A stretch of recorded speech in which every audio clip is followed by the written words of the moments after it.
climatique a de fortes répercussions sur l'agriculture d'aujourd'hui, notamment avec l'augmentation de la pluviométrie sur des courtes durées, notamment en novembre et arrivé en mars, début du printemps.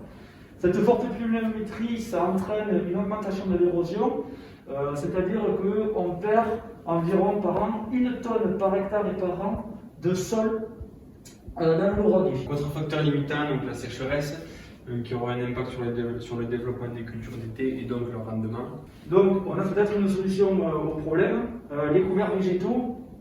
Alors dans un système de culture, les couverts végétaux, ça va permettre, grâce à leurs racines, d'avoir une meilleure stabilité du sol, donc de pouvoir le maintenir et donc réduire l'érosion. Ça va aussi permettre donc de stocker du carbone. Par ce carbone-là, ça va aussi augmenter la matière organique du sol et donc, encore une fois, avoir une meilleure stabilité du sol et limiter l'érosion.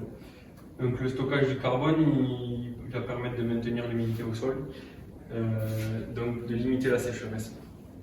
Du fait qu'il y ait plus de matière organique dans le sol, cette matière organique-là va maintenir l'eau dans le sol. Donc c'est pour ça qu'il faut intégrer les couverts dans les rotations de culture. On se retrouve sur l'exploitation du lycée, devant l'exploitation, devant les couverts végétaux qui ont été mis en place. On est dans une période hivernale où, dû au réchauffement climatique, les précipitations sont abondantes. Comme on peut le constater sur le chemin de terre, le sol est gorgé en eau et compact quand même.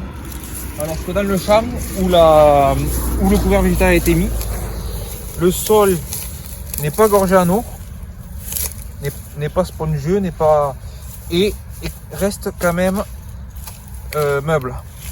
Alors grâce au système racinaire du couvert mis en place, l'eau qui tombe au sol va avoir une meilleure infiltration. Et aussi cette meilleure infiltration dans le sol va permettre à l'eau de ne pas rester à la surface ni sur les 10 premiers centimètres du sol, et donc de préserver l'activité microbienne du sol et de ne pas l'asphyxier. La biomasse foliaire engendrée par le couvert une fois restituée au sol va permettre une augmentation du taux de matière organique du sol, donc une meilleure rétention de l'eau dans le sol qui sera cette fois utilisée par les couverts de printemps et d'été.